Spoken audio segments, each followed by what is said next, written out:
Mike Ter Maat, welcome to the show. Thank you very much. It's good to be on your show. Thanks a lot, Brent. No, thanks for joining me. I'm really excited to get to know you a little bit. I've seen you around being like this long-term libertarian. You're always sort of in those spaces running for president and doing things like Background that. noise, Brent. It's background noise. That's what I am. No, but I think you're an interesting person. The things that I do know about you, being a former police officer, which doesn't really jive that well with libertarians. We don't tend to like those folks as a general rule. So, and the fact that And you're now, sometimes for cause. Sometimes for cause, we don't like those folks. yeah, I mean, regardless, I'm just saying, like, I like people that are a little bit different. I don't like it when people get into a caricature, right? Like people Yeah. that check all the boxes and they go into some sort of weird echo chamber. And so I think that's where the fun frayed edges are to sort of toy around with. And so you're an interesting person to me. So could you introduce yourself to me? My audience, may or may not know Well, who you that, are. that may be an oversell. I'll give you 60 seconds on Mike Ter Maat. This may be the worst minute of your audience's day.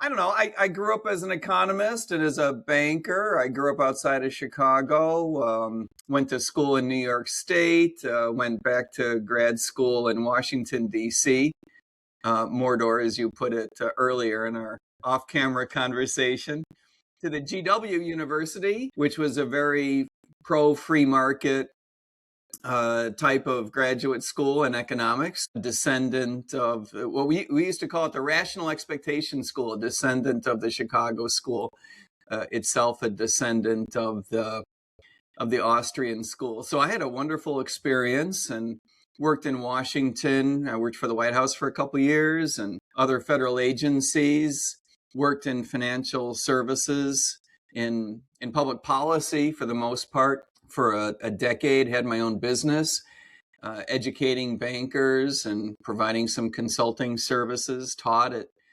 economics at 3 different universities along the way. And as a second career, I'd always wanted to be a police officer. This is a weird point of trivia. I first took an entrance exam for a police school training in 89 or 90 when I was in grad school, and just put it off 20 some years. And in 2010, I turned 49 in 2010. I was 49 in the police academy. I kind of figured if you keep putting it off, you're not going to be able to do it, right? There's a point beyond which it's probably not a good idea. So I worked as a police officer for 11 and a half years from the age of 49 to 60. Had a wonderful experience. I went in expecting to do it for 2 or 3 years and really fell in love with the experience, fell in love with my zone and my town and my responsibilities and the opportunity to, I don't know if I'm kidding myself or not, but an opportunity to make a difference in somebody's life, hopefully for the better. And here we are. I joined the Libertarian Party around the time I went into the police academy. I don't remember if it was a little bit before, a little bit after, but around that period of time. Had a good experience in the Libertarian Party as well. And now I'm back in the Republican Party where I started. That's an interesting arc. So, a couple of things. What got you into libertarianism and the Libertarian Party? Was it coming from the economics standpoint, like learning economics? Did that lead you that direction? Because I've met people that sort of approach it from different ways. There's some people that I know that are super econ nerds and monetary policy nerds and hard money nerds, and they get into it that way. And there's some other people that come from the anti-war standpoint. Some people are very much on non-aggression principle and moral philosophy, right? And I'm always interested in what attracted people to the ideas of liberty in the first place. Yeah, I agree with you. That is an important question.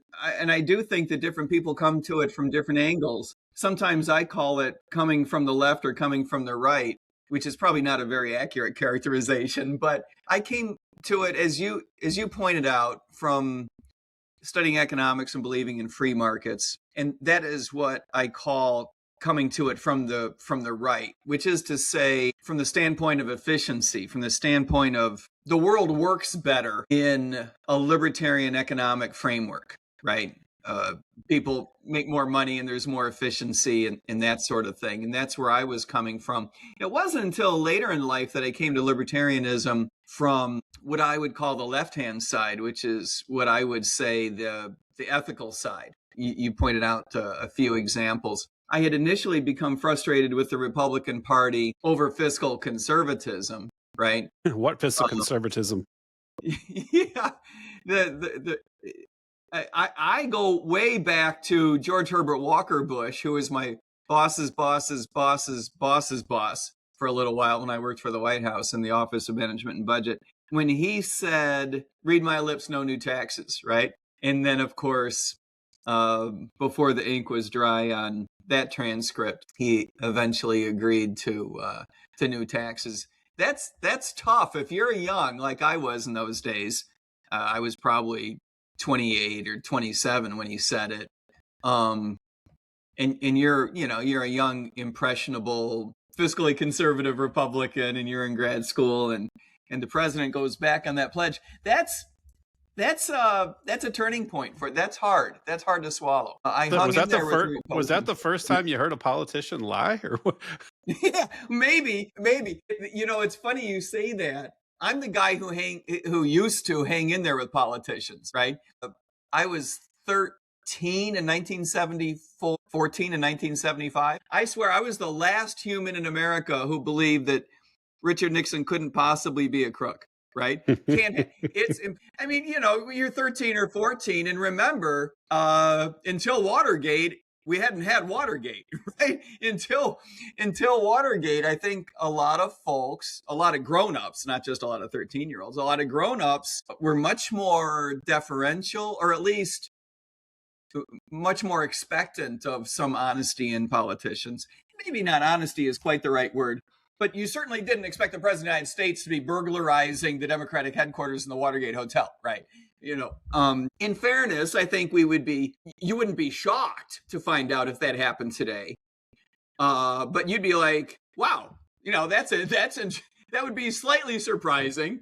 But in those days, it was, I just couldn't believe it. As a 13-year-old, 14-year-old, I couldn't believe it. So yeah, by the time George Herbert Walker Bush said that, I guess it wasn't completely my first rodeo with dishonest politicians, but certainly it was a more naive time than it is today. That might be fair, but I also, to sort of steel man, us old people that grew up before the internet, media was captured. You had Operation Mockingbird. The CIA was controlling the narrative. Like, you had this one-way information door that went from the government directly into everyone's eyeballs, and everyone was on the same page in their belief. Because what else do you have, right? Like, you had like three major channels: ABC, NBC, CBS, and PBS, if you count them. Nobody watches that. But you got the same information flow. Every anchor said the same thing. Like, every channel, the local news said the same thing. And it felt like, and I think there's some positives and negatives. Like, number one, like, everybody was just sort of cohesive as a society because you got the same narrative. Nobody felt like you were completely getting screwed all the time. Whereas now, there is cohesion in the dark. There definitely is. And that it makes it a lot easier to burglarize people, to steal from people, and to pull shenanigans and do all sorts of horrible things. Does.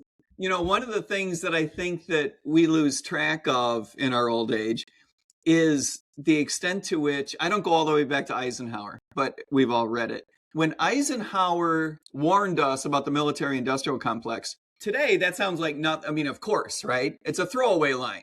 Like, who needs to be told this? Well, in 1960, that was a big statement, and it took some guts. And it would have been difficult for someone who had not been a five-star general. It would have been difficult for someone else to say it, right? That was a very important. The reason we remember that is because it was such an important statement. Today, it doesn't sound so interesting, but It was a big deal in those days. Yeah, it definitely was, and I think that opened a lot of people's eyes, and he like you said, he was the right person to deliver that message. He had the cachet, and he had the Yeah, credibility to say it, yeah. and now it seems like we all accept it, and I don't know if it's just me, but it feels like everyone just like, there's nothing you can do about it. Like this military industrial complex is gonna get fed no matter what, and I think the most prescient example that we have right now is, current president Donald J. Trump, who just last week says $1 trillion a year is not enough. I need to add 500 billion to that. We need a 1.5 trillion uh, military budget. It's just campaigning on no new wars, campaigning on reining in spending, and what do we get? We get profligate spending and massive We get increase of the more military spending and industrial. more wars. Yeah, yeah, totally. So it Well, seems. we haven't had a really big war yet. We just have lots of little ones yet. Maybe that's what he meant. He meant Um, he won't give us a big one. The problem with the little ones, in my view, we'll come back to your budget comment because I thought that was so important. Um, the problem with the little ones is you never can be 100% certain they're not going to turn into big ones. You know, the problem I have with these interventions, besides the ethics, the cost, the lost soft power, the illegality, the death, right? Aside from all of that, one of the things that bothers me about the little interventions is it feels like spinning the wheel. You know, it feels like we spin the wheel so often. Everyone says frequently, but I don't know if we take it to heart, that war is chaotic. You never really know how it's going to go. Like Mike Tyson says, everyone's got a plan until someone punches you in the face, right? There's a certain element of randomness. Okay, certain element of randomness, and you're spinning the wheel all the time. So if you tell me, let's pick Venezuela as an example. You tell me the chances of that blowing up into a nuclear exchange that results in, half of an Armageddon, right? The chances of that are really small, really small. But you cannot argue that it's zero, right? If you tell me the chances of that winding up in a world war or a nuclear exchange with Russia or China, that the chance of that are zero, I'm going to say you can't back that up. You cannot back, because at some point you never know when some idiot on the other side of the world, in the case of Venezuela, maybe it's Putin, right? Does something really profoundly stupid. I mean, we're proving all the time that the American government is stupid. Why do we discount the possibility that other governments can be even more stupid than we are? Okay, let's say the chance, work with me here on the math, let's say the chance of it turning into something that we can't control is only 1%. Right? 9%, we're going to be fine. We're going to be able to get out of this. It's going to cost us a lot of money. People are going to die. Lost efficiency, lost ethics, lost soft power, lost dignity, lost alliances. But at least we're not going to lose our way of life over this, right? 99% chance. Okay, 1% chance, total meltdown. Then I say, we're going to do it 100 times. Now, how do you feel about 1%? You get where I'm 1% is going. quite high when you start talking about the existence of the world as we know it, right? Like that's. 1% is a lot. I remember having this feeling. You asked me before we came on the show if there's anything I don't want to talk about. I don't want to talk about the following thing that I'm going to bring up. Okay. For the sake of anonymity, someone in my family was diagnosed with cancer at one point. I'm sorry to hear that. They're okay. They're okay. The doctor comes in and says, chances of beating this, 91%. 91%, according to the data. I got to tell you, I have never heard such a small fucking number in my whole life, right? He comes, 91? What do you mean 91? I'm looking for 99.91, right? Don't give me this 91 stuff. Don't give me 91. Don't give me 99% chance we're going to be okay in Venezuela. That's a small number. You get my point. I do. The unintended consequences are a real problem. I think the military industrial complex, the government at large, I don't think they care. I think to them it's heads they win, tails you lose, right? So if there are unintended consequences, They just win bigger. They're getting paid one way or another. Exactly. And so for the people that are making these decisions about the lives of the troops, and I'm a veteran, so I was, part of that whole military industrial complex. I got to see it from the inside. They don't care about the soldiers. They don't care about anything but profits. And for them, if you have, well, I guess I caused a geopolitical conflict and it's just like ka-ching, ka-ching, ka-ching. Then you have an emergency and the emergency. Someone's going to have to buy more weapons. Yeah. So the military industrial complex contractors, the DoD contractors, make out like gangbusters. The national security apparatus makes out like gangbusters, and government gets to exert more control because, as you know, emergencies are always a pretext for them to ratchet back liberty and to exert more control over our lives. So it's but you would never have a president who abused his ability to reference some make-believe emergency. That wouldn't happen. Never happens. Yeah. Which is why I'm so I gotta say this. Not a Republican. A Republican would never do that. Yeah, I was just gonna say, man, it's like, what is going on? Because it seems like the Republicans we have in office right now who ran on all this stuff, the opposite of everything we're doing. It's just naked aggression, and the SEALs are clapping. I'm seeing, there's a split for sure, but I'm seeing a big portion of the Republican Party that is just cheering for this stuff. The most awful things, whether it comes to the big beautiful bill and massive spending and hyperinflation, endless wars, the Palantir expansion of the surveillance state. Just to name a half dozen. Yeah, By the way, I noticed you had that list that came trippingly off thy tongue fairly easily.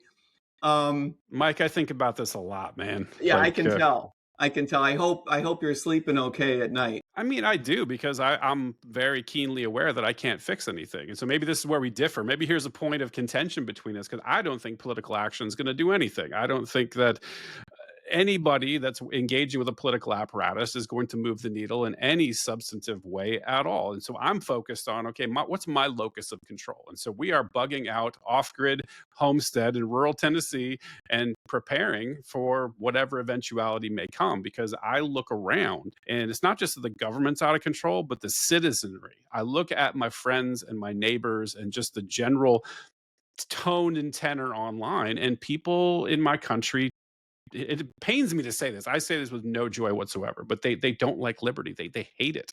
They seem to really detest freedom because it comes with personal responsibility. Those two are inextricably linked, and I think America's wholesale rejected the concept of liberty. I don't know that you're wrong. By the way, you are right that this is a point of contention between us, but only in the sense that let me characterize the debate about our ability to affect things as a sliding scale, right? I'm not going to hold you to the notion that you believe there's a 0% chance that politics can move the needle, and I'm not going to try to convince you that we have a 100% chance of affecting some change through the political process. But at the very least, I'm at a 51 and you're at a 49. The reason I don't sleep well at night is because I don't think it's 100. Right?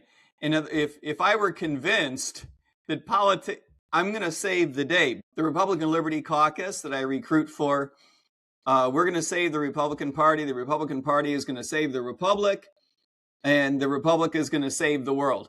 That's a nice story. Could happen. Could happen. But because I'm not 100% sure, I don't sleep well at night. And one of the things that concerns me is the personal characterization of the personal aspect of this. In other words, I don't want to, I'm 64 years old. I don't want to look back 20 years from now and wonder whether I could have moved the needle and I didn't try. You get where I'm going? I do. And if there's a shot, I need to take it, right? If there's a shot, I need to take it. Back to what we were talking about before, the 99 and the 1. If someone were to tell you and me, you two idiots have a 1% chance of saving the world. Really? I was only looking to move the needle, not to save the whole world myself. If you had a 1% chance of saving the world, but you got to go balls to the wall, you would do it, right? You would do it. I don't know what the chances are. I don't know the arithmetic, but I do know that that's my attitude. that this government is going to go down the tubes over my dead body. And it might. It might go down the tubes over my dead body. But it's gonna have to. I'm gonna go down swinging. And I appreciate that, and I certainly don't denigrate anybody who's out there trying to make a difference. I'm not here to say my way is the right way. I'm just telling you. Oh, and by the way, I do have a nice collection of shotgun shells and 2 shotguns hidden in the house. So I'm certainly not denigrating your strategy either. Yeah, it's not even a strategy so much. I think it is just an acceptance of objective reality. You know, I'm a computer scientist by trade. I work in a big tech company. I've been doing it a long time, and so I'm really good at math. You know, and I look at the the writing on the wall, and it's just I don't see a mathematical way out of this. You know, when you have the biggest mandate we've ever seen for cutting government. I'm talking about Donald Trump's presidency, right? Like we had Elon, we had Doge, all this bullshit, all this marketing PR that was shoved down everyone's throat, and we're going to bring in Ron Paul, and we're going to bring, you know, and we're going to cut, and we're going to, you know, and the second he gets in office, what's the first thing he does? Like he passes this continuing resolution to jack up spending way above Biden levels, and then starts taxing our international trade. Yeah. Well, that's a whole other story. But I get so tired of the idiots who tell me that the foreigners are paying for tariffs, because I'm like, my God, like I work in this space. I know that the importer of record is the one who pays the damn tariffs, which is always an American. It's so annoying. It's always an American, and in this case, the vast majority of the burden of the taxes is on Americans as well. To your point, I am surprised. By the way, most of what happens in the world surprises me. Later on, we'll talk about some of the stupid predictions I've made in my lifetime. So, you know, if I tell you the sun is coming up tomorrow, you might want to check the newspaper. I am shocked by the extent to which, and the number of which, Republicans who until a year ago, right, thought that tariffs were evil, will stand on their head to come up with these contorted white papers and social media campaigns and verbal oral arguments to support tariffs that, you know, never even crossed their mind before. I mean, it was just accepted libertarian dogma, accepted Republican positioning that we don't like taxes, right? You know, we don't like taxes. But you change the word from tax to tariff, and you put the president of the United States behind it, and all of a sudden, oh, maybe I do like yogurt. You know, maybe I like Greek yogurt. Maybe I like Greek yogurt with no sugar. Maybe I like it on my ham sandwich. Like, what is wrong with you? It's unbelievable. It's not just the Republicans, though. I see this as an endemic problem across the entire political landscape of the United States. Like, for example, our example. Yeah, I mean, this is what frustrates me, I guess, as being an old timer when I'm trying to talk to these young people. I was like, I remember a time where reliably a conservative, Republican, whatever, I could think, okay, you're Republican. I know I like 80% about your views on economics, about domestic policy, about fiscal policy. Like I could sort of generally triangulate where you are. Yep.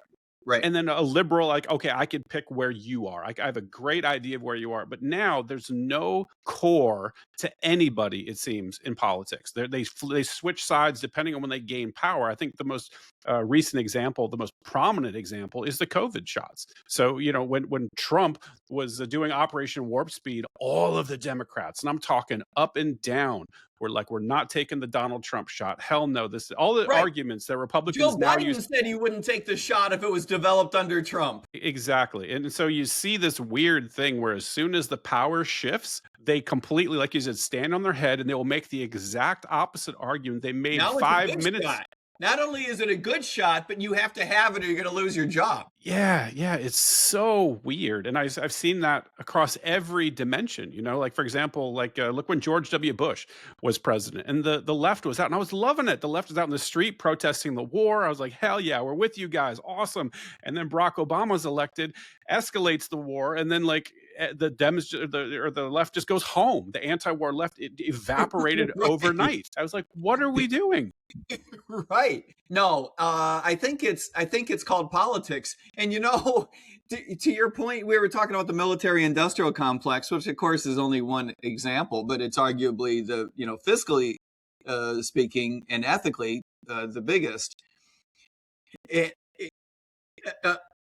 So many folks correctly make the argument that there is, in some sense, a conspiracy afoot, and it's not in the dark shadows. You've got lobbyists out in the open. A lot of money is spent to influence politicians. Politicians are selling us on the idea of war because of their cozy relationships with these contractors. Contractors are making a lot of money. Money is sloshing around all over the place. This is well understood phenomenon. But the point, all of which is true, but I don't know that you need all of that mechanism, all of the lobbying, all of the bribery and the fraud, right? All of the coercion and corruption, not all of which is illegal. 98% of it is legal, I'm sure, right? You don't need all of that to work very well. A lot of these people are not brain surgeons. Clearly. Right. As long as Barack Obama stands up and says, no, this is what we're going to do, Democrats will fall in line. Donald Trump says, this is what we're going to do, Republicans are going to fall in line. In other words, you only need a certain number of centers of influence. You don't need Boeing's lobbying program, their PR campaign, to be that good. They're good at this, but I can't lay it all on their doorstep. That's my point. You can't. And to be fair, like you probably know this, like every single CEO of a major corporation has a fiduciary responsibility to the shareholders to maximize profits. And one of the best ROIs you can get is lobbying. Like if they've done the calculation as far as every dollar invested in lobbying results in like a 10,000x return. It's like it's the cheapest, fastest, easiest way to juice your profits. And so, of course, they have to. And if they don't, their competitor will do it and they're going to get crushed. So there's perverse incentives involved. And it's just way too damn easy. The access to politicians. That's well said. That's better said than what I said. It's just too damned easy. Yeah, I mean, the entire system is built on this. And I don't think people realize that aren't sort of well versed with how laws are made. They sort of naively think that their representative is out there, pen and paper, writing these laws. And no, it's a whole disgusting group of lobbyists in K Street that's just down the street that is writing the actual text of the laws. And then they do horse trading in the back room. So that's like exactly right. I used to work in financial services for the big trade association. I was an economist, and we were heavily involved with moving legislation in the House and the Senate, maintained strong relationship with the White House as well. This is the Bill Clinton era, right? It was very difficult for anyone to move legislation in financial services over our dead body, right? Very, very difficult. Once in a while, you could get it done, but very, very difficult. It was an extremely powerful lobby, the bankers. Indeed, there were times when I was personally involved with penning small, teeny bits of language, right, that were going to become federal statute. And the attorneys in our group did it all the time, right? Every month they were penning something, and sometimes it wasn't just a little thing. Sometimes it was whole paragraphs, and some of it was substantial. Now, in those days, the incentive structure being what it was, and the times and the day that it was, the financial services industry was very, very pro-market. It was all about fighting regulations, fighting restrictions on getting into new businesses, getting rid of restrictions. Geographic was a big one, being able to cross state lines, whether it's to branch or provide insurance or whatever. We were always fighting the good free market battle, but not so in every era, right? You go back 20 years before then, it wasn't that way at all. And in most industries, it's not. In many regulated industries, the big fight from the corporate side is to knock down regulations. That is very, very true. but not in every case. There are plenty of examples where corporate America is all about They putting up with certain love. regulations if it protects my position, right? If it prevents someone from coming in and competing with me, if it keeps the big boys in a position that's advantaged and little people can't compete, they're all about a regulation, right? And it's a real shame the way that laws are put together. And a piece of that is that it has become so complicated. The federal government is into everything, right? And the federal government tries to control so much at such a detailed level, more than they're able to handle. And as you know, the vast majority of senators and representatives at the federal level or any level, these people are not brain surgeons. These are these are not people who couldn't decide whether to become surgeons or senators. That wasn't their big decision in life. And Mike, I got to stop you. I'm not going to let you denigrate the great Nancy Pelosi, who is the greatest traitor in the history of the world, sir. I will let you know. So please continue. Well, she has done well. she has done well, and that must be because of her skill on the trading floor, because there's no other way to explain it.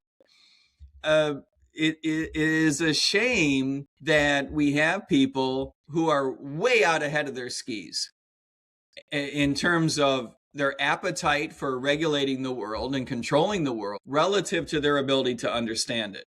And maybe those go hand in hand. The less you understand the world, the more you think it's a good idea to try to control it. I don't know. That's a psychological step that would probably put me ahead of my skis if I tried to figure out what makes these people, do the things that they do. But my point is that when you're trying to control the world at a really detailed level and you don't have the bandwidth or the skill set or the intellectual capacity, you necessarily end up relying on staff, committee staff, especially on the Hill. But to a large extent, you end up relying on lobbyists, trade associations, where the real expertise is, businesses in your district. And if you're lucky, you've got someone smart in your district who's not trying to manipulate you and take advantage of you, but you're lucky if you can find such a person. And it's a bad system. Well, I couldn't agree with you more there. So let's talk more detail about what your goals are with the RLC, because I'm on the outside looking in, and I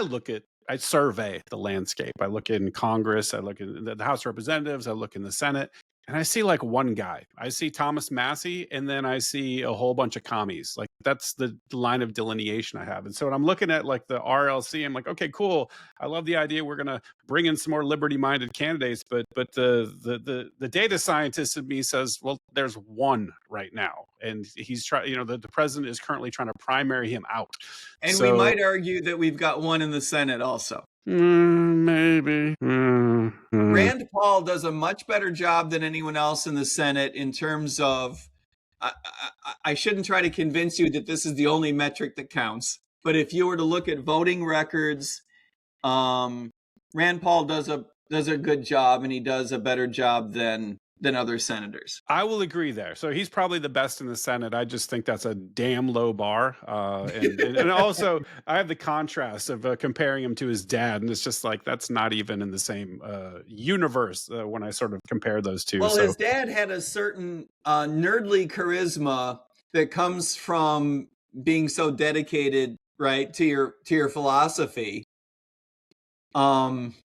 That was very, very authentic. I'm not trying to suggest that Rand isn't, but his dad has this thing that is not your traditional TV charisma, right? Definitely not. He was not like this well-polished, this politician with the gleaming veneers and like all this like aesthetic beauty. He was just this guy and you could just tell that he cared so much about doing the right thing and being principled. And I guess that's where I have the deep and abiding love for that dude. Absolutely. I'm just you got like the impression that he would put his head through a brick wall for us if he thought it would matter. He's going to go down swinging. He is a guy who's trying to move the needle. I think he did. I think you can make an argument that he woke up a lot of people, that our movement, broadly speaking, the liberty movement, is better off for having had him a part of it. And by the way, he was a past chair of the Republican Liberty Caucus. I One of the did know that. founders. Yep, I did know that. One of the founders going back, the caucus was founded in the early 90s. And it had its Ron Paul heyday. It's had its ups and downs. And now we are trying to start state chapters. It has a few state chapters, but we're trying to start a whole bunch more. Do you have one in Tennessee? We are getting one off the ground in Tennessee, and I think you should be a part of that. I'm not sure if I'm there yet, but I'm open to being convinced. I'll put it that way. I appreciate that. We have a dearth of liberty candidates in Tennessee. I moved, by the way, I moved like 4 years ago from Seattle, escaped, like literally, and so got here, and I thought, like, this is going to be great. There's going to be a lot of people and relative to Washington, yeah, it's definitely more free here, but the candidates that I see are just god awful everywhere. So well, it can't be worse than Seattle. No, it's definitely not. Definitely, that's about as bad as you can get. And so, and Nashville is a nice town. I don't know if you live in Nashville. I'm just outside Nashville. I'm just maybe 20 minutes outside. Nashville's nice. Nashville has grown a lot the last few years. I know that not everyone is pro-growth when it comes to certain towns, but Nashville has done a good job. It's a nice place to live. By the way, Seattle is a nice town. I hope you had a good experience living there. It's just that I did for a while. So I raised the nature of the politics out there will make your head explode. It's not just that. It wasn't just the politics. I could deal with that. Like, I was used to being around that sort of leftist type of person back when it was like liberal, right? But like, I have no problem with liberals at all. Like, I get along with them. I vibe with them on certain things. But when it transitioned to this like leftist, I'm like literally Marxist, city council was completely taken over by Marxists, and everybody up there went so hard left that the city itself, and not just a city, but the suburbs. I lived in a very nice neighborhood on a lake, like 45 miles outside of Seattle. And I saw it in our neighborhoods. Like, we had like all these homeless people and drug encampments right behind the grocery store. And I had 3 daughters, and there was all sorts of like violent things that were happening. It was you can't have it. You can't have that. Yeah, and for me, that was the backbreaker for me. I was like, look, we cannot stay here anymore. This is unsafe. And they started cracking down on the gun laws. I mean, right as I was leaving, the gun laws became like super restrictive, and it's just like, God, I had to get the hell out of there.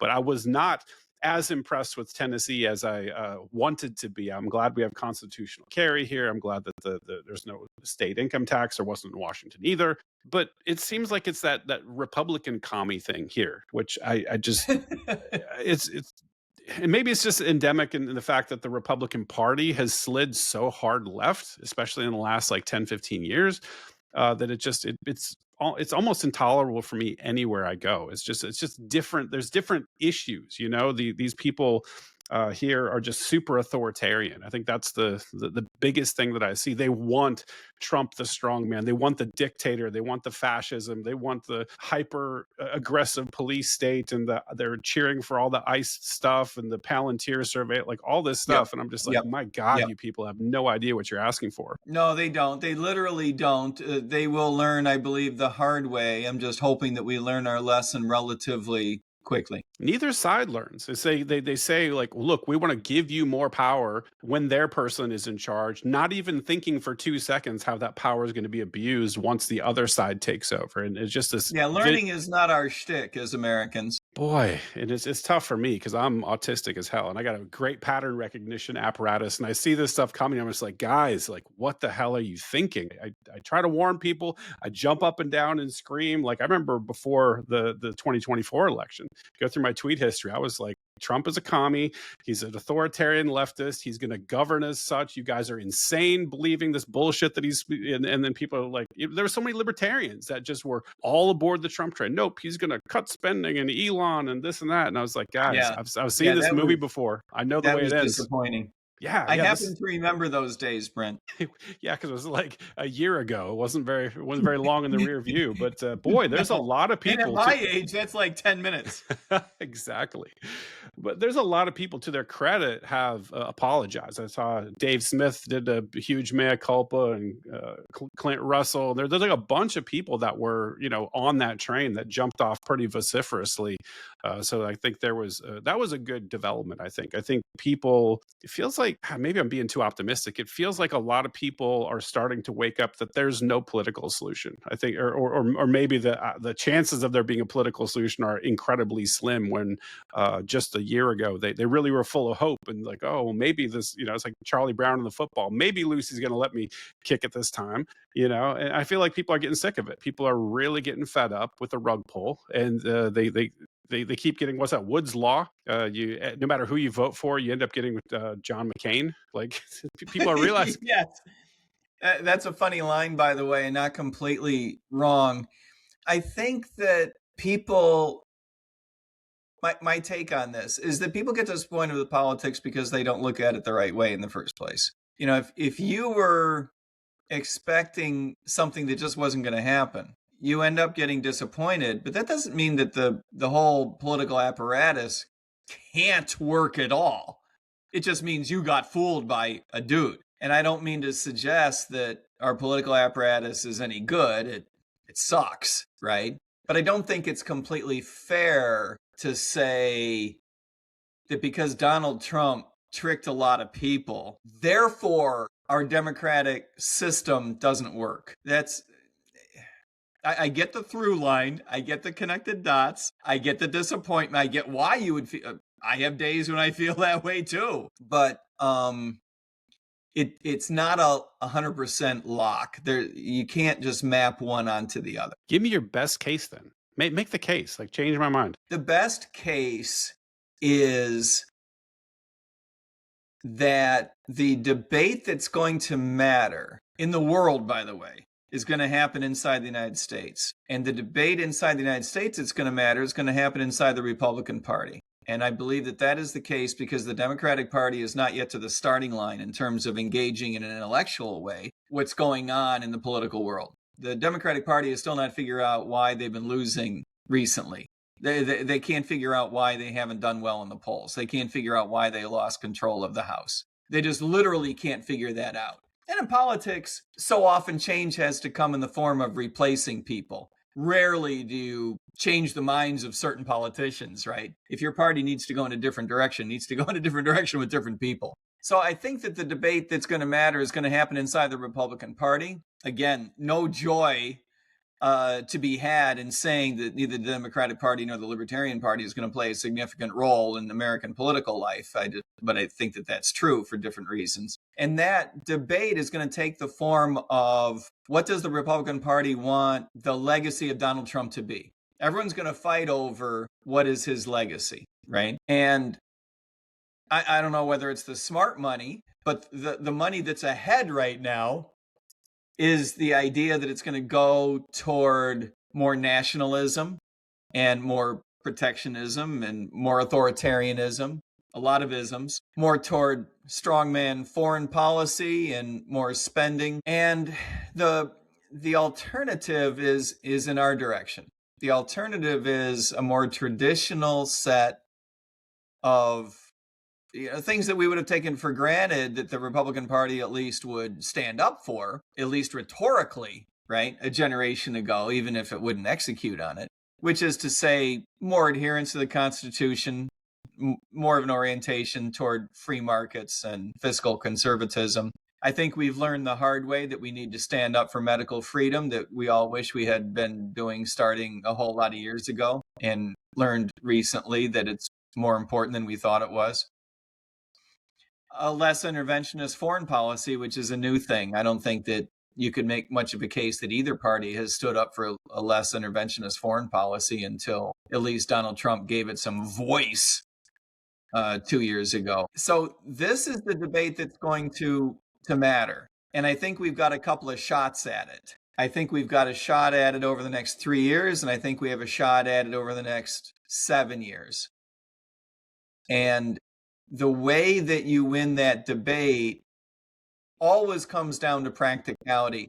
Seldom do you win a debate by suggesting, here's the intellectual case for it, right? You've got to be able to win hearts and minds through pocketbook, through people not wanting to be embarrassed around the world. And I think the Republican Party can go in that direction, can go in a more, what we would today call more libertarian direction,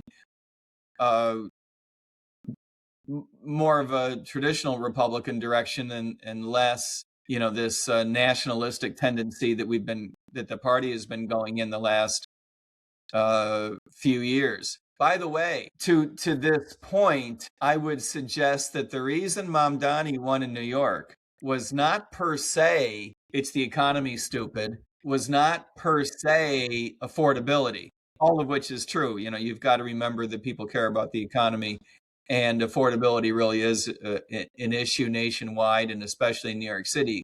Good for him for understanding all that. But the reason he won was because he was able to give rhetoric to what it is that people wanted to hear, right? That's the fundamental nature. Typically, mostly that's economics, right? That's why you can generally say, don't forget the economy.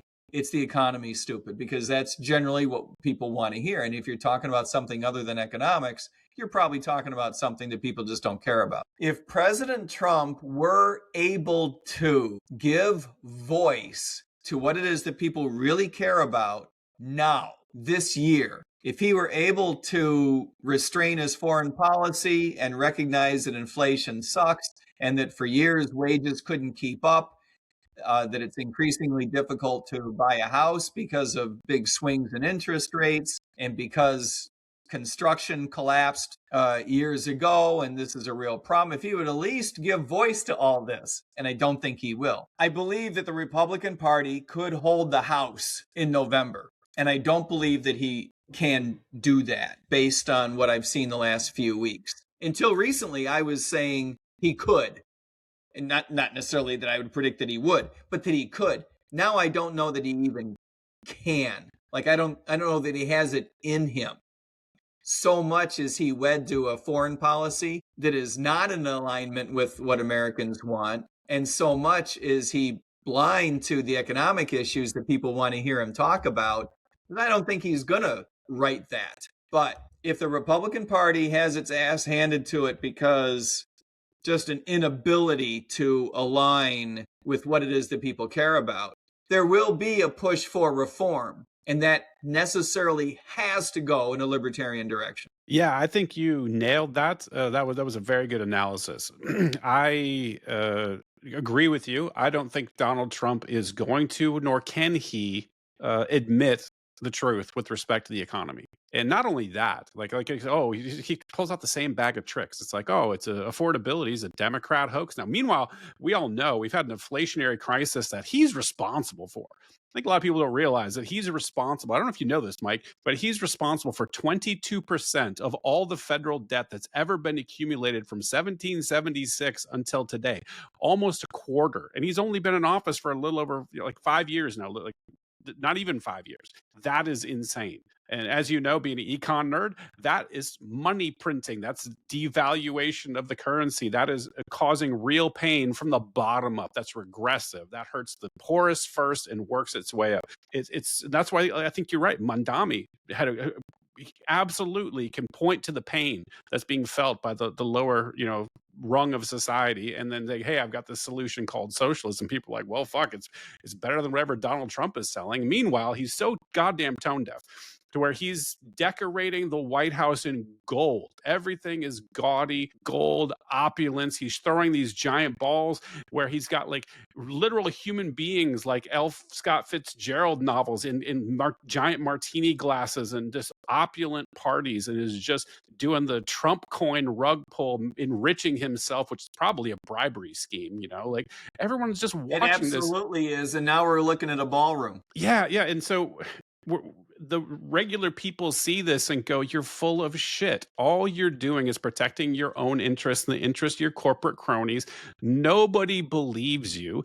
No, that he's and I think the problem that the RLC candidates that you're going to put forward, as well as Republicans in general, is they are inextricably linked with that R to Donald Trump, who is just burning the entire house down. And so there's no messaging, I think, that the individual candidates can come up with that's going to reach people. Nobody wants to show up to the polls because, like, we just did this. We got promised all this stuff. We all showed up in mass. There was this giant mandate. We're going to cut spending. We're going to do these an hour ago. Yeah, an hour ago. And it's like, you fucked us, guys. Like, we're not doing it. So my prediction is that the midterms are going to be a bloodbath. Republicans are going to get absolutely rolled, and which is a shame because, like, to your point, Democrats had nothing.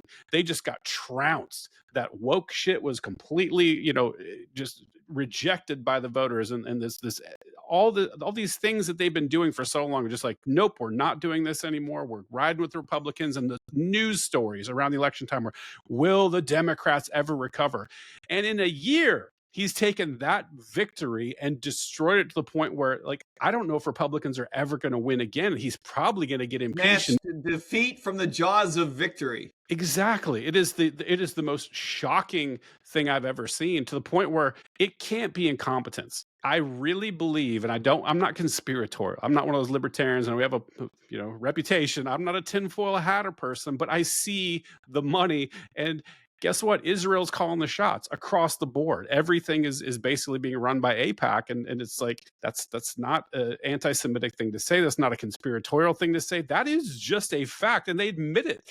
He was like, hey, yeah, like Miriam Adelson, she loves Israel, and she is my biggest donor, and she basically is the most powerful woman in the whole world, her and Susie Wiles. And sorry, everybody. Like, and it's I think that's really what it is. Like, he's just bought and sold, and he doesn't have any choice. And I think a lot of it stems from the fact that he had to make some uncomfortable deals when he was facing all those felonies. His choice was either I become president or I spend the rest of my life in prison. And I think that he took that Adelson money, and now the bills do. Well, I appreciate that. I think that there's 25 different centers of pressure points for President Trump. But I also think that there's 25 weird pressure points going on inside of him. And I just think that he probably always had certain things that he wanted to do that are just weird, that he was surrounded by a staff that hemmed him in a little bit. I think that his time during the first term, I think his time out of office was a real creative period for him. Right? If he were an artist, that would have been his peak, because he could just sit around and daydream. And I think that one of the proof points of this was when he won the election in 24, and between November election and January 20 inauguration, when he was interviewing people to go to work for the administration, asking for this personal loyalty pledge, right? Which I believe is illegal, but that's Since when does he care about that? Since when does anyone care about that? That was not random. That was not small. That was well enforced and ubiquitous. And you weren't getting a job unless you took this oath, this pledge of loyalty. And it is because he learned that it was the staff that was holding him back. And he just allowed himself to get very, very creative for these 4 years that he was out of office. And he comes in like a ball of fire now. And I think that he senses that his clock is running out. And there are big things that he wants to get done. And I think he has a very, very strange worldview. I have no doubt that he's influenced by, the example that you point out, and as I say, 25 other pain and pressure points, whether they're lobbyists or donors or just weird people with psychobabble that get into his ear. There are all kinds of strange influences, but I do think a lot of this comes from inside him, stuff that he's had rattling around in his head. Tariffs are an example. He's had weird ideas about tariffs rattling around in his head for a long, long time. And he had just been surrounded by people who hemmed him in to a certain extent. And now he's done with that. Now he's found people, economists and people who are not economists, who are willing to stand in their head and lie and repeat the silliness that he is laying out there in exchange for power. To your point, for these people, he is the cult leader. Unfortunately, that is very apropos. It does. There's a cult of personality here, and I've never really seen anything like it. And it's in a very dismaying sense. Like I'm lamenting all the time, like what I'm seeing online. There's certainly some honest brokers out there, but there's some folks that are just true believers, that they are just in that MAGA cult. And no matter what he does, there's always that joke, like, these people are like defending pedophiles now, like, stay away from the elite pedophiles with a MAGA cap on. Like, there's just no there. There's no principle to it. And I had Adam Johnson on the show a while ago, the lectern guy, right? And he explained to me, and it's something I didn't even really know, is that's just an endemic thing of populism. It's like there's just like there's no core principles. It's all about the team. It's all about what our team is going to do, and it's all about power. It's kind of like postmodernism. It's literally like there's no truth. It doesn't matter. It's just about power dynamics between groups. And that breaks my brain, being a principled person. Like I think that's getting close to a definition of populism. Yeah, fair enough. It's what you can sell or otherwise push. In a democracy, or what we like to pretend is a democracy in our republic, it's what you can sell. Anything that you can sell, and once you divorce from a structured sort of intellectual core or intellectual base to your thinking, once you get rid of that, there's a lot more open field running, right? You don't have to be held back. You can, a lot more ad hoc thinking. The left hand and the right hand don't have to know what each other is doing, as long as they're pushing some aspect of your agenda. The agenda doesn't have to be internally consistent. It's easier in some sense, right? It's easier because there are very few, maybe, Brent Freeman, but there are very few people who vote on philosophy, right? People are voting on particular issues, and not a large number. Most people vote on something like one issue, approximately one, somewhere between 0 and 2. But I don't think too many people are out there weighing more than 2 issues and saying, oh boy, I don't know how these fit together, right? This seems inconsistent. Where is the White House going to be going philosophically based on me looking at 3 or 4 or 5 different issues? There are not too many people in that camp. So I think that the successful populist politician just has to figure out the coalition to put together, not in a democratic identity sense, but in the Republican populist has to figure out which buttons to push, right? Not identity buttons necessarily, but which issues. So in Trump's case, get control over the border was huge. As it turns out, polling shows that most Democrats welcome the idea of getting some control over the border between Mexico and the United States. An extraordinarily popular idea. Looking at the polling data, it's hard to believe that no one else was pushing it, right? If you're a populist. And then you throw in there, we're not going to cause wars, and we're not going to spend so much money, so we're going to get inflation down. Man, those are some pretty big buttons to hit. And there is absolutely no need for them to hang together in a philosophically coherent way. Nor for the populist do you have to demonstrate any length of time of commitment to these ideas, right? You don't have to say, well, you can trust me because I've been pushing this for 20 years. In Trump's case, no, I've been pushing this because I said so.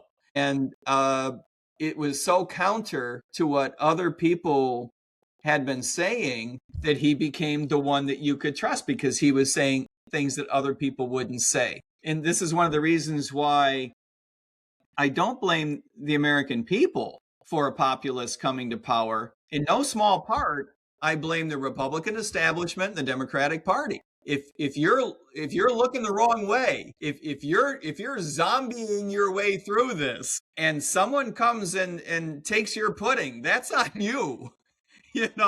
Don't come back these 9 years later and say, whoa, this isn't fair. How did someone steal my pudding? Well, I'm sorry. You walked away. You left the room and you left your pudding on the kitchen table. Yeah, boy, that's a hell of an assessment. As you were talking, though, I was thinking to myself, what do you think the conversation would have gone like if you, like a year and a half ago, if you would have predicted that Donald Trump would reasonably be planning war, making war plans against Greenland and just going to steal Greenland from Denmark by force? Like, it's so wild to me that this is actually in the news right now as a distinct possibility. But if you would have said that a year ago, you'd have been told that you were absolutely crazy. Not only would you have been told you were crazy, but you wouldn't believe it yourself. In other words, if I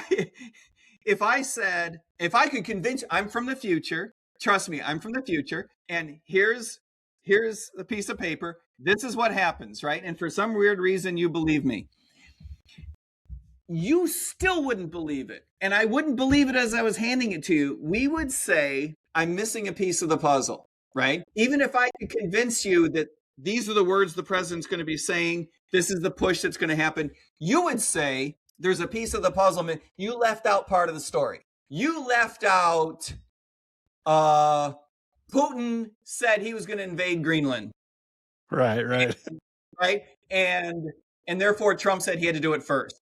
Or there was some coup in Denmark and Greenland is having its first protest ever and the whole thing is melting down. We had to take it over. Or there's some other piece of the, right? There's no way you would believe it was as simplistic as the president woke up one day and said, I'm going to take over Greenland. Because it's almost impossible. It sounds insane. It sounds insane. And this is to your point about populism. And my point about populism is that there doesn't have to be any coherent philosophical structure underpinning this whole thing. It's just ad hoc, completely ad hoc, right? And one of the things that signals that is Stephen Miller, right? If Stephen Miller is your point guy, I think that's your tell that there isn't a philosophical underpinning, right? You get home late at night and mom and dad are waiting up and your buddies are dropping you off, right? I'm not saying I haven't experienced this, but trust me, I know something about this, right? And I've seen my kids do it later on. They're in their 30s now, but we've been through this. Okay, 2 a.m, you're finally getting home. You had told mom and dad, I'll be home by midnight. You're screwed, right? You're all of 16 years old. This is going to ruin your month. Someone's got to tell mom and dad. Someone's got to tell mom and dad. You've got a few choices. You can get your sister to do it, right? Because she's really smart and really articulate, and she can make the case Mike meant well, right? He wouldn't have allowed something, right? He's okay. Or you can go with my best friend, Scott, right? Now, Scott's an idiot, but he's charming. I'm telling you, you go with Scott because there is no philosophical underpinning that's going to save your ass. Just go with the guy who's going to say whatever stupid thing needs to be said. Because say what you will about my sister, I could never get her to lie, right? Just too damned honest. But get a couple of beers and a couple of your best friends, you could probably get them to say anything. That's the analogy that comes to my mind when I see, I'm watching, whether it's Fox or CNN, almost doesn't matter, right? Or you're watching one of these goofballs podcasts. You're watching, Stephen Miller comes on. Who's going to defend the president's Greenland case? Oh, it's Stephen Miller. I don't need to know anymore, right? I don't need to know.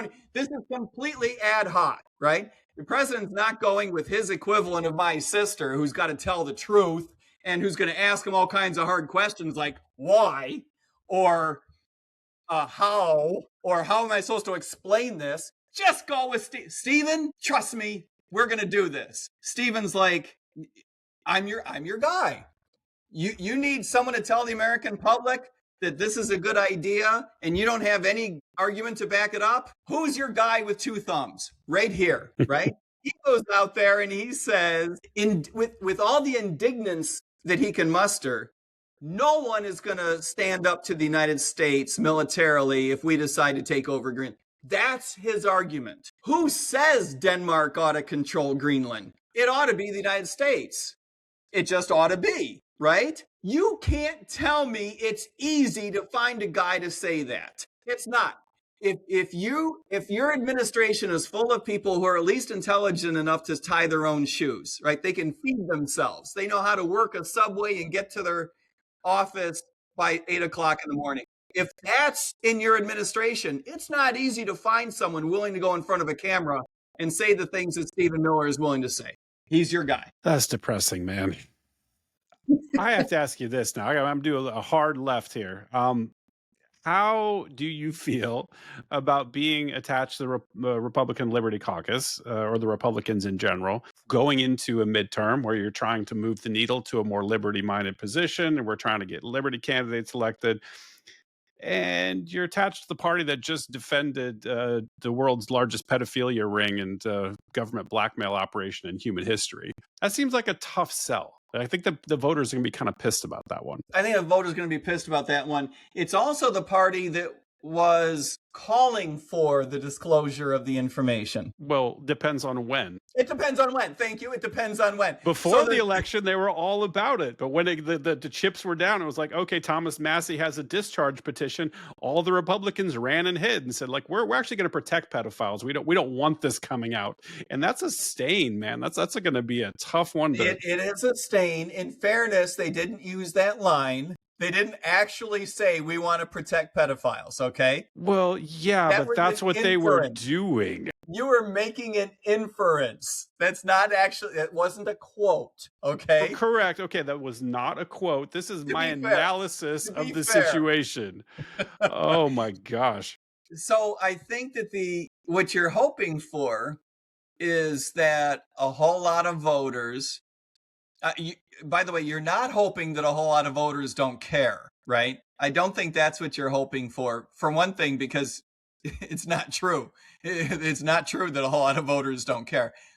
But I also don't want the public to become apathetic about it. You know, politics aside, right? Just right and wrong, just ethics. You don't want you don't want the public to stop caring about this. And this is one of the challenges of this issue, is to keep a little bit of attention on it, because I'm afraid, I don't know. I don't know what's in the files, right? But I'm afraid that there might be some there.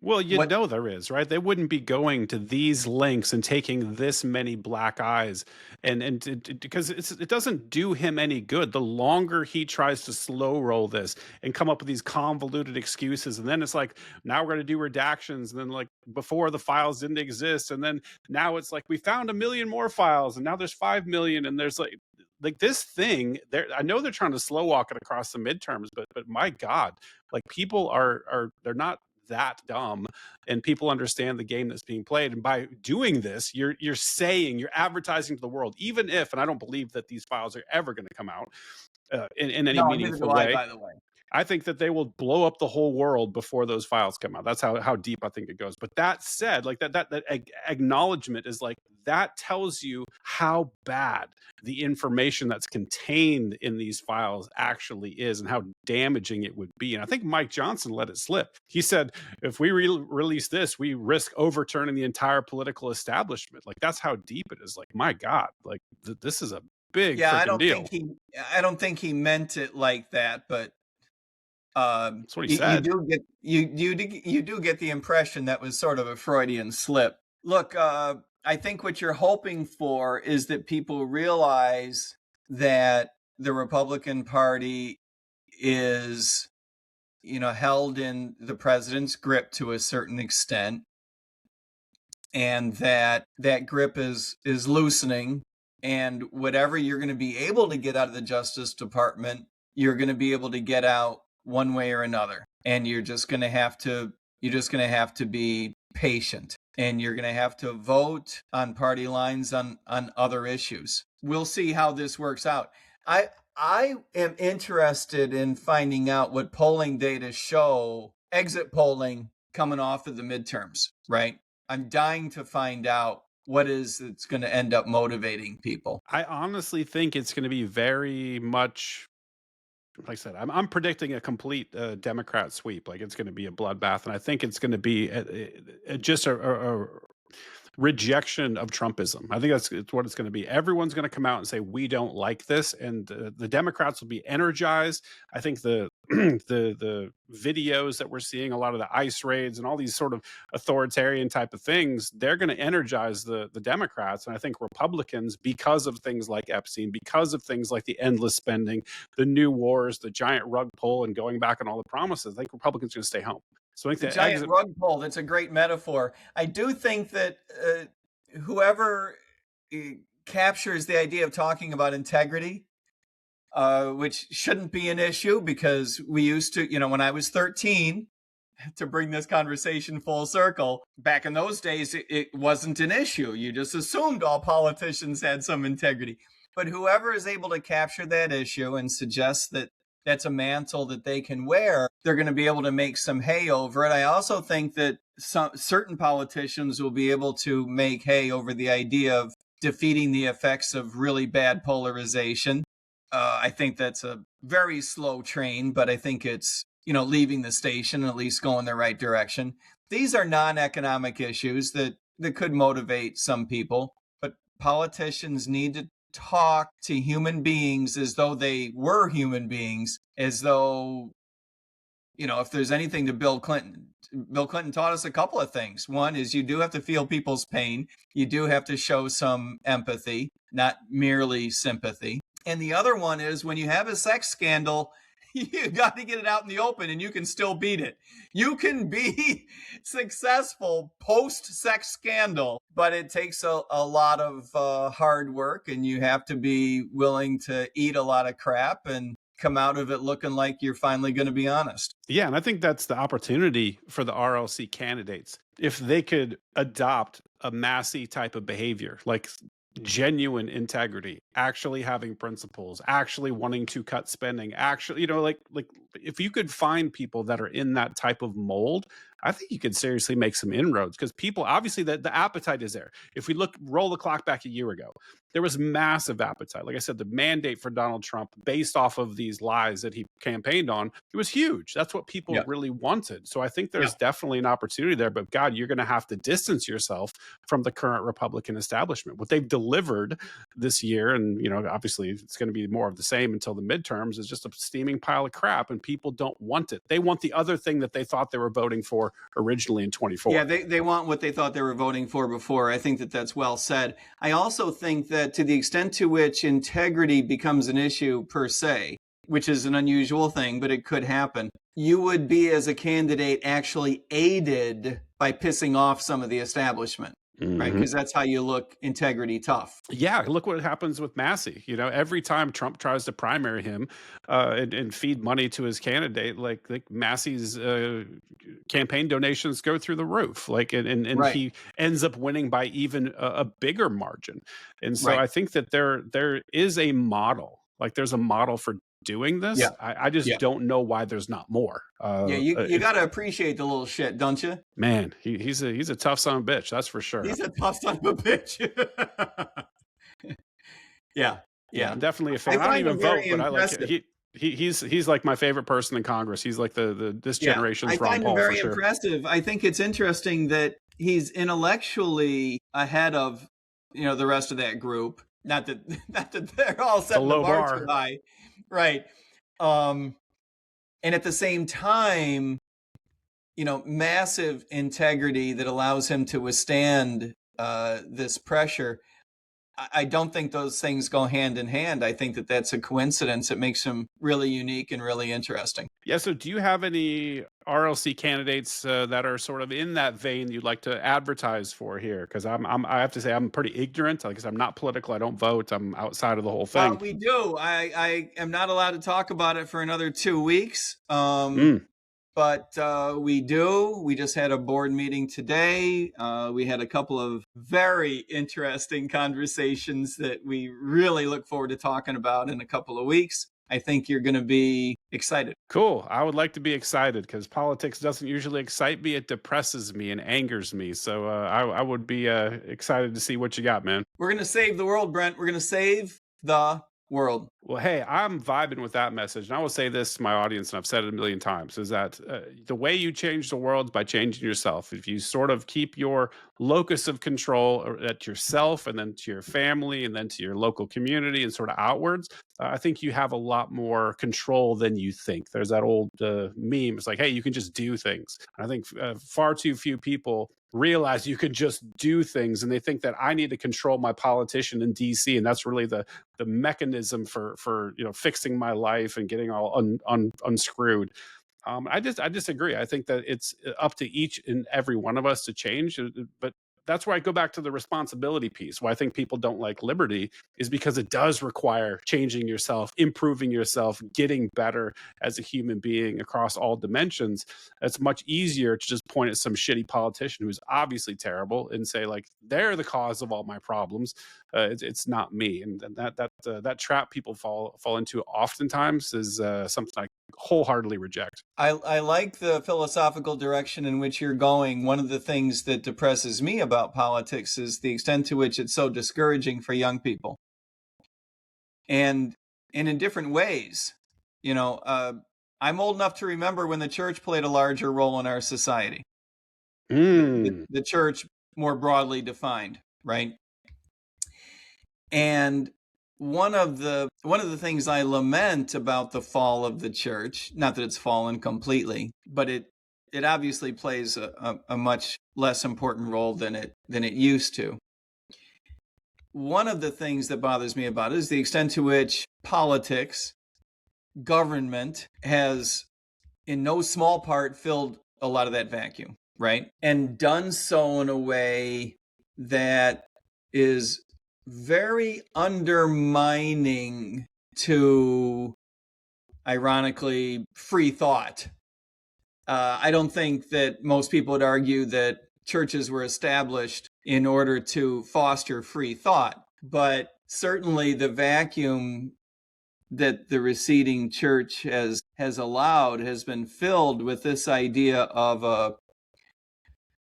team think, right? Of group think that is very, very depressing, not only in terms of sapping us of the responsibility of thinking for oneself, but the whole notion that our society is set up, everything you see in TV, our society seems to have become set up to revolve around politics and the massive role that our federal government plays, and to a smaller extent other government entities play in our lives. And all of the conversation is a zero-sum battle. Our whole society, our whole communications apparatus seems to revolve around these totally depressing concepts, in contrast to taking responsibility for yourself and the extent to which your life can grow.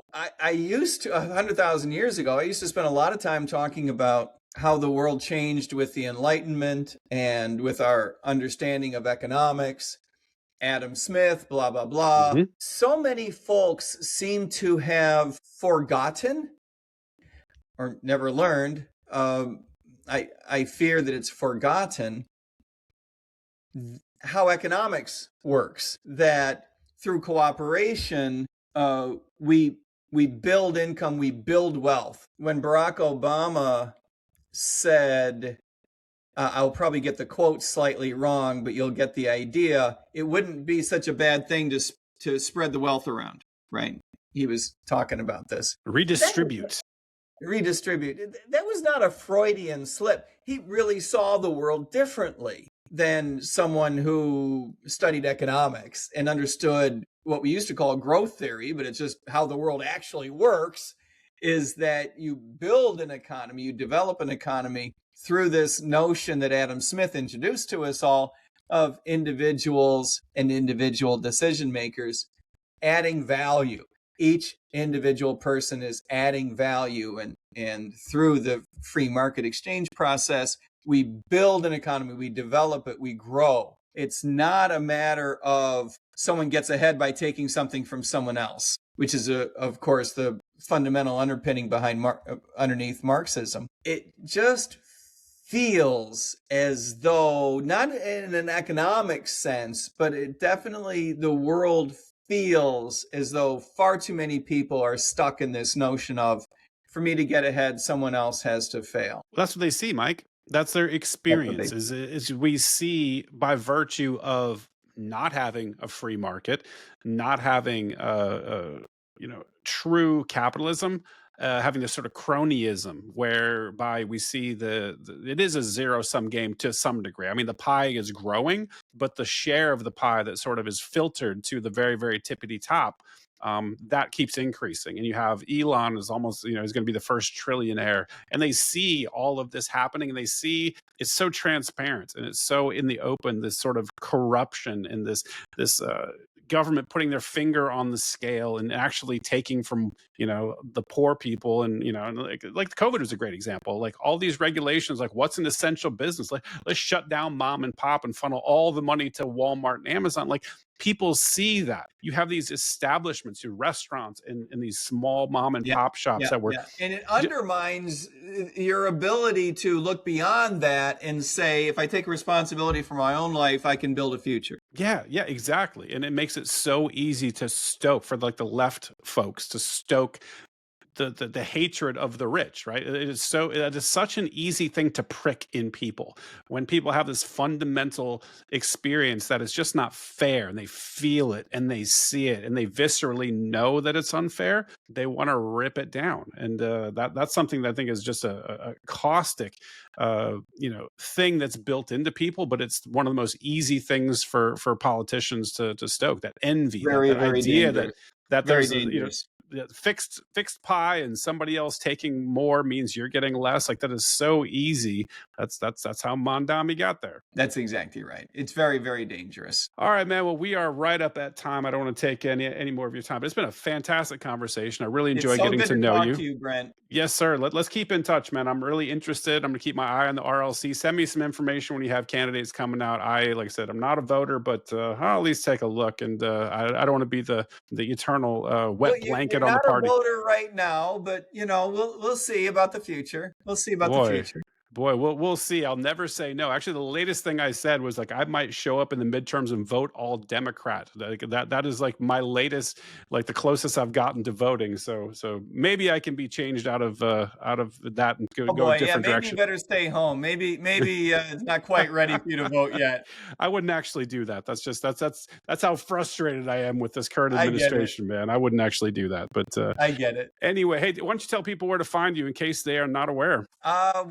Look, my email address is mike@miketermaat.com. You can find some stuff about some of the stuff that we're doing at miketermaat.com. You can go to rlc.org, Republican Liberty Caucus, rlc.org. I would love it if, folks want to reach out to me directly by email, for example. We're on all the social media channels too. We've got projects going on that are very exciting, that I think people are really going to enjoy seeing coming out of our team this spring. And we're going to have a lot of fun things to talk about. By the way, one of the things that we didn't talk about, I'll just give a plug here right now. We've been starting a little podcast ourselves called Liberty Lens. And you can find stuff about Liberty Lens, especially in our YouTube channel, but on other social media channels as well. And I do that with a buddy, Big John, and we have some fun with it. We pick a political topic each week and talk about it. So it gets a little bit nerdly, but it's very fun, and it's a fast listen. So if folks are into that, there's another opportunity. Awesome. Yeah, you heard it, people. Check it out. Look for the Liberty Lens and check out all of Mike's socials. He's a good follow. Thank you so much again, man. I really appreciate the time, and we'll chat later. Good to see you. Take care. Yes, sir. Bye-bye.